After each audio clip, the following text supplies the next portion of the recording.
Hello everyone, and welcome to Priest Brothers Lines.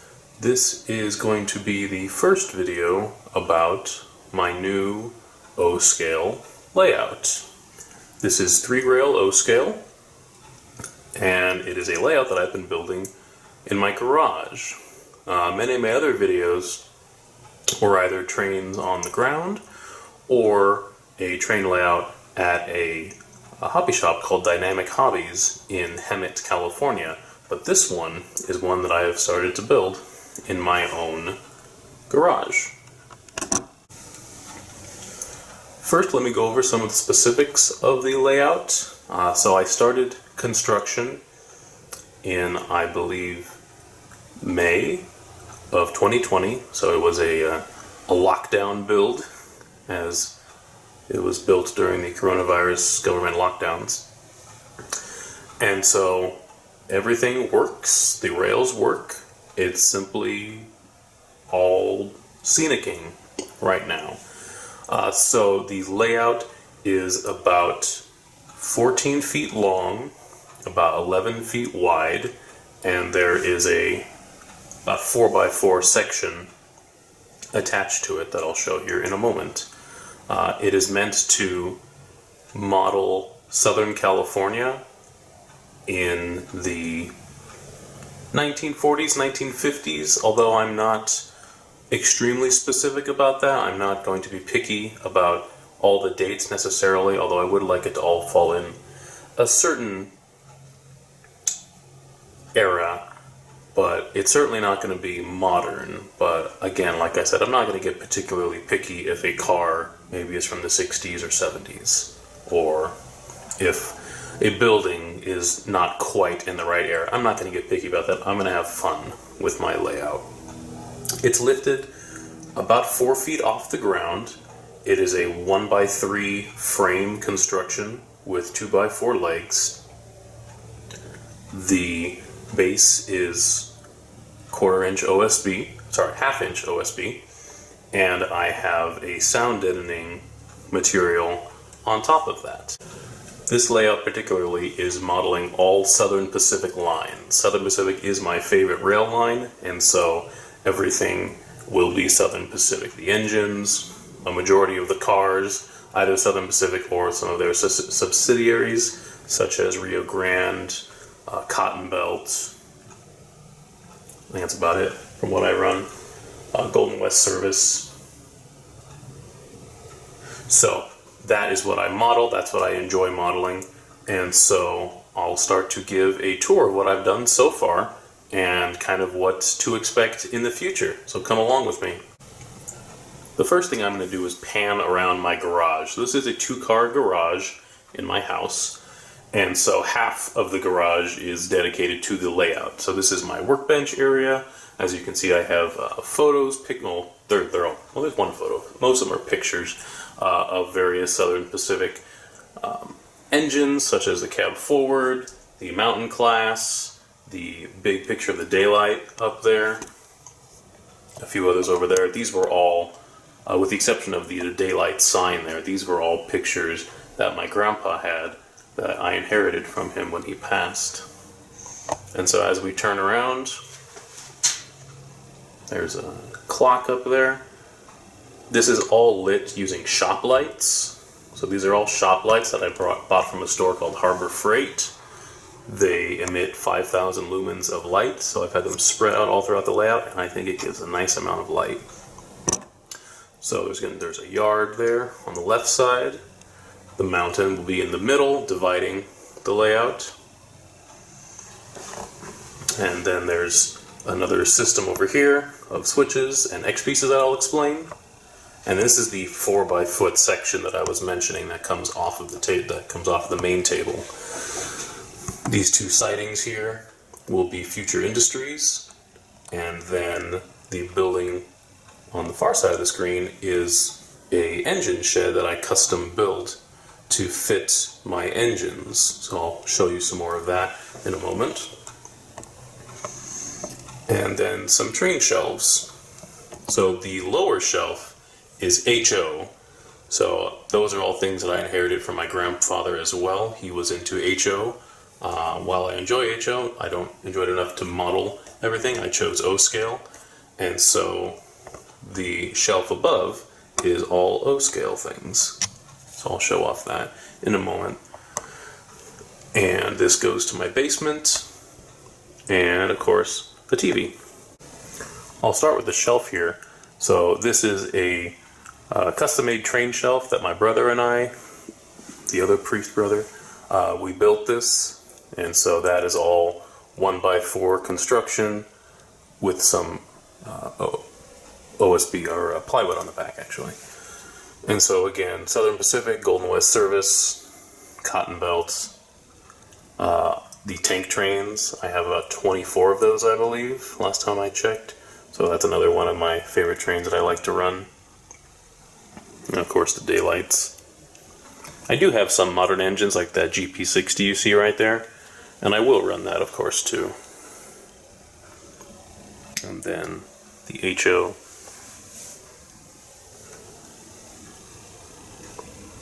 And a shop vac of course.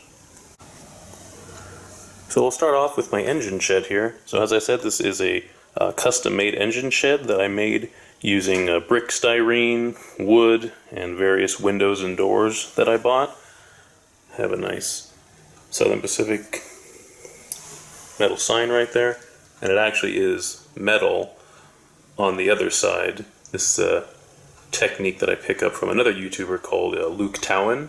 He does, I think he's Australian, but he does a great channel. If you're looking for scenery techniques, Luke Towan is fantastic. I'll be using a lot of his techniques on my layout as well. But basically it's aluminum, like an aluminum can on the other side, and then you print whatever you want to print on the other side and you glue it. And this isn't the best example because you can't actually see the aluminum on the other side, but it gives it nice rigidity. And so you'll see in the windows here, which I'll show a little bit later, there's 4 engines in there in this shed. Now, it may not be the most realistic thing. I didn't actually use any pictures to build this. I wanted to build something that would house my big engines, my cab forward, my PAs, my daylight. Since it's going to be in my garage, I wanted it to be covered for the most part, and so I built this. And so I'll show you. This will come around here.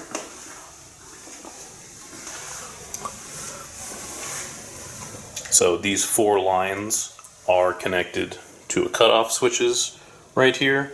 So each of those is a independent power on or off to cut power to engines not in use. And so let's bring this around here. So here you can see the inside. Again, not the most prototypical thing with all these switches going on to the 4 lines, but I don't care. I don't have enough room for a turntable and a roundhouse, so I built this. So here you can see the engines in there. I have PAs on the left, a cab forward in the center left, another cab forward in the center right, and then a daylight GS4 on the right side there. I'll pull those out and do some running in another video. This is simply a first time look layout overview. So if we turn here, we'll see these X pieces right here. I'll explain that later. Let's follow the tracks around. So we have a double main line, 2 loops of track going around. And so this all leads to this point right here to get onto the main line. This stretch of track on the right will be an industry down there in the corner there.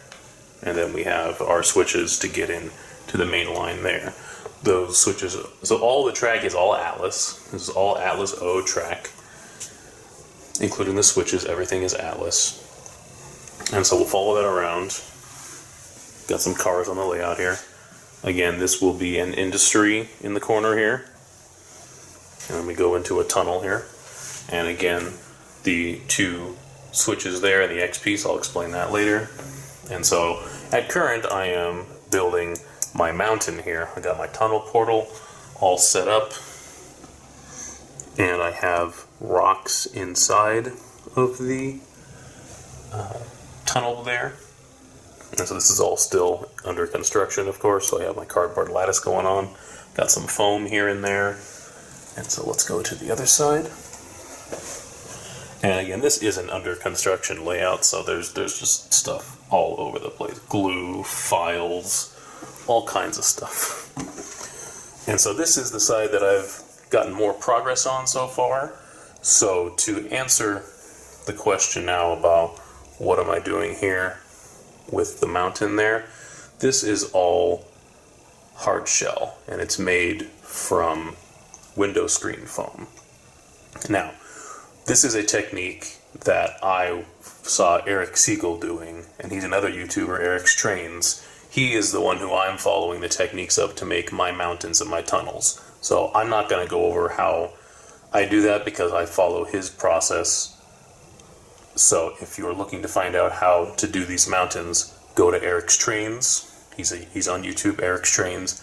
Mountain building, tunnels. Watch his videos, give him the views he deserves. He's a fantastic YouTuber. He is one of the inspirations to me for building my layout here. So give him some views, give him some love. So anyway, we have the tunnel there, and I'm using foam there because that's all going to be a vertical surface with rocks on it. And then we come to my yard here. So I'm using this 072, 054 switch there, a curve switch, to bring it into my yard. And so we have the main line that continues to go on here. I have my switcher there. And I'm going to kind of extend this over here. So we have, how many stalls? 1, 2, 3, 4, 5, 6, 7 stalls there.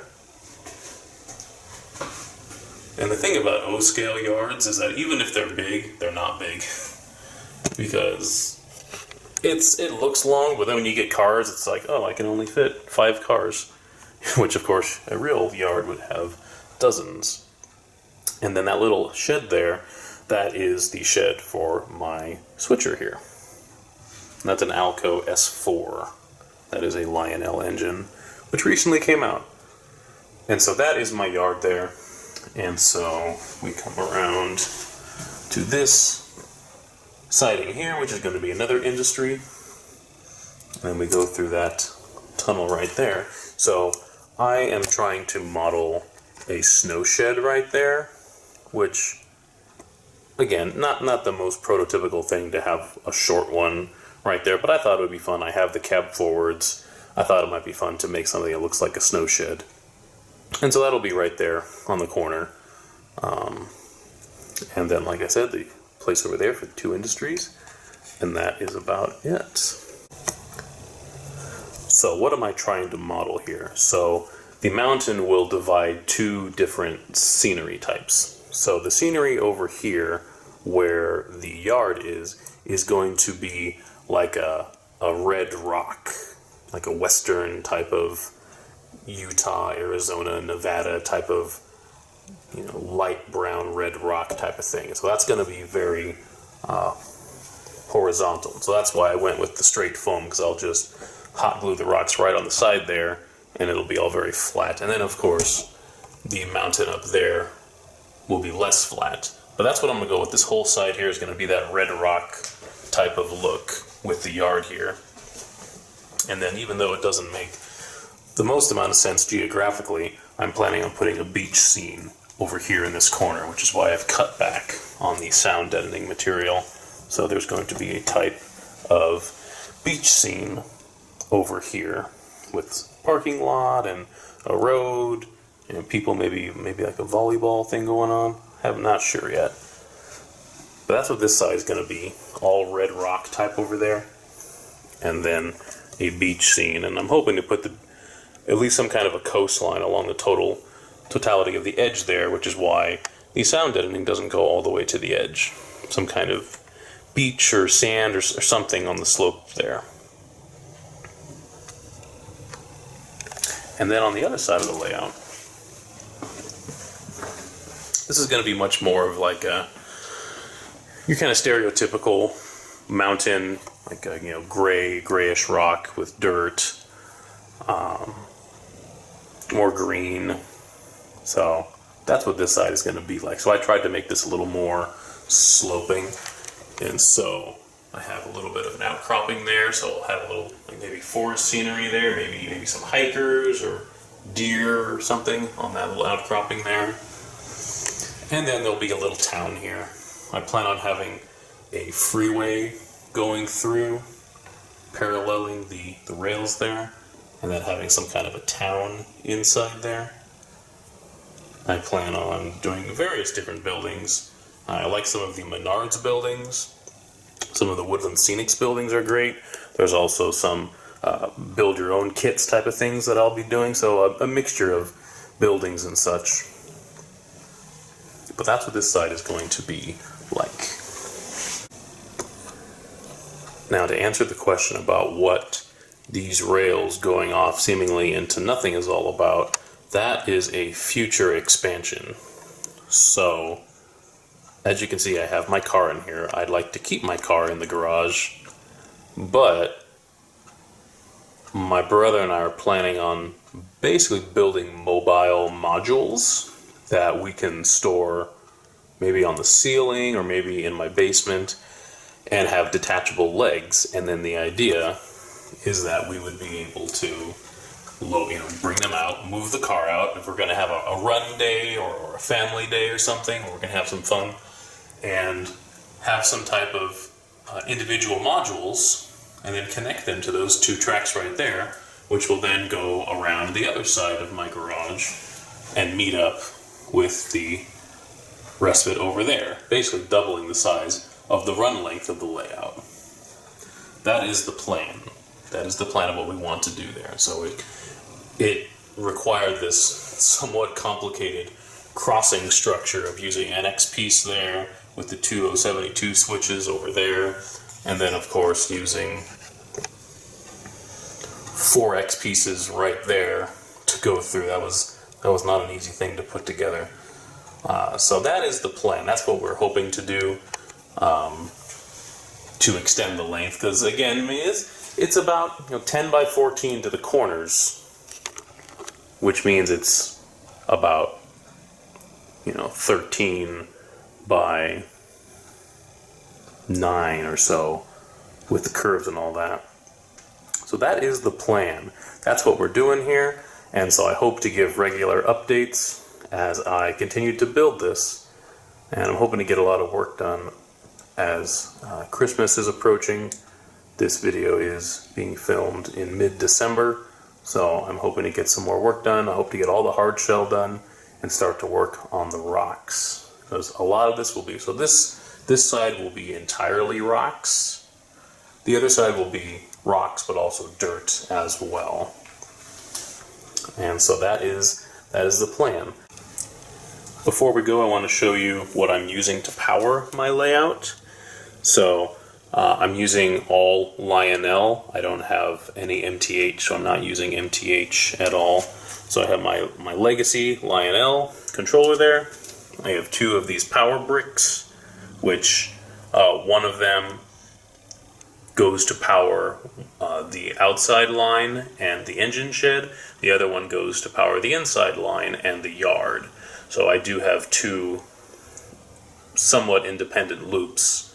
They're connected, obviously, but one of the hots goes to one of the lines and the other hot goes to the other line, and they share a ground. They share a neutral. And then I have the 1033 there for potential accessories, things like that have not been put in yet. And just to kind of show what I'm talking about, let's take a quick peek under the layout here. So I'm running a bus wire. So my hot is 14 gauge solid wire going around, and then the neutral, the black, is 12 gauge going around the whole layout. And so I use these wonderful clips that I found on Amazon to where there's no soldering, there's really no splicing, anything like that. You simply clip one of the parts onto your bus wire, and then you just need to get your feeder wire onto the other part there, and it's all press clamps together, and then you can just plug it in or unplug it. So that's what I did, which was save so much time. It's fantastic. So this here is the bus for the outside line, this is the shared ground, and this is the bus for the inside line. And so I'm just using those Lionel bricks to get that all done right there. The last thing I'll do here is show you the inside of the engine shed that I built. So I have these lights inside here, and so I'm using the Woodland Scenics Just Plug system. Those are all LED lights that I put inside of something that looked like a shop light, and so that's what we got in there. Kind of hard to see right now, but I'll tell you what, I'll turn off the lights so we can look at it in the dark here real quick. I'm not sure how that's coming out on your end there, but I think it looks really nice. There's 9 LEDs in there, and it really brights up the whole shed there. Alright, well that is the end of the first tour of the layout here at Priest Brothers Lines. I hope you enjoyed it. I'll try to keep doing some more updates as we go along. And I appreciate a like, a subscribe, a comment. I'll answer any questions if I can. But stay tuned for some running sessions where I'll pull out some engines and we'll run those around the layout. I'll have a video up of my Christmas layout too. I'll post that here. But thank you all for watching. Hope you all have a great day. Signing off.